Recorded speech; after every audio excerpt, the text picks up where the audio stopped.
एक जंगल में नदी किनारे एक बड़ा सा पेड़ था। उस पेड़ पे एक कौआ अपना घोंसला बनाकर रहती थी। उसमें उसके साथ उसकी छोटी बच्ची एक छोटी कौआ भी रहती थी। छोटी कौआ अभी बहुत छोटी थी, उसके पंख भी अभी सही से नहीं आए थे। माँ कौआ हर रोज बाहर खाना की तलाश में जाती और उन दोनों के लिए खाना लाती। छोटी कौआ अपनी माँ को उड़ते देखती तो उसके मन में भी उड़ान भरने की चाह जगती। हर रोज जब माँ घोंसले में नहीं होती तो छोटी कौआ उड़ने की कोशिश किया करती। छोटी थी तो फुदक फुदक कर एक दो डाल पे चली जाती, फिर वापस आ जाती। उस छोटी कौआ को लगने लगा कि वो भी अब उड़ सकती है और खाना की तलाश में बाहर जा सकती है, खुद के लिए कुछ कर सकती है। अपनी एक डाल से दूसरे डाल पे जाने को ही उड़ना समझकर एक दिन उसने अपनी इच्छा अपनी माँ को बताई। उसने कहा कि माँ देखो, मेरे भी पंख आ गए हैं और मैं भी उड़ सकती हूँ, अब मैं भी बाहर जंगल में उड़ने जाया करूँगी।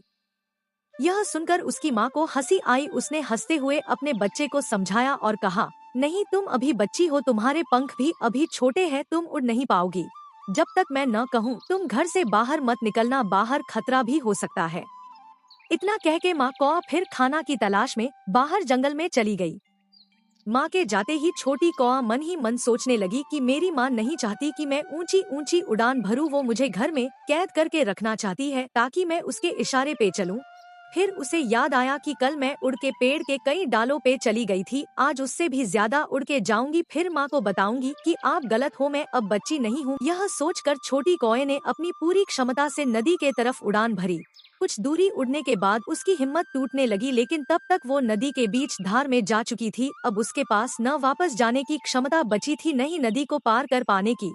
अब वो धीरे धीरे नदी में गिरने लगी। तभी उसे अपनी माँ की बात याद आने लगी और माँ की बात न मानने का बहुत अफसोस हो रहा था। अब उसे अपनी जान मुसीबत में दिखने लगी, लेकिन उसके पास अब कोई चारा नहीं था।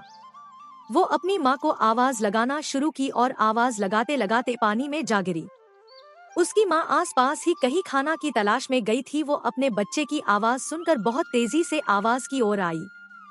अपने बच्चे को पानी में डूबता देख तेजी से नदी के तरफ गई और किसी तरह छोटी कौए की जान बचाई। दोनों वापस घोंसले में लौटे। छोटी कौआ चुपचाप सर झुकाए बैठी रही। माँ ने दोबारा ऐसा न करने की नसीहत दी और समझाया कि समय आने पर मैं खुद तुम्हें उड़ना सिखाऊंगी। अगर आज मैं वक्त पे वहाँ नहीं आ पाती तो पता नहीं क्या हो जाता। बच्चे, मैं खुद तुम्हें आसमान की सैर पे ले जाना चाहती हूँ। मैं भी चाहती हूँ कि तुम लंबी लंबी उड़ान भरो, लेकिन उसके लिए शरीर और पंखों में उतनी जान आ जाने दो। लेकिन तब तक तुम अपनी मर्जी से कहीं मत जाना। इतना कहा और अपने बच्चे को गले से लगा लिया।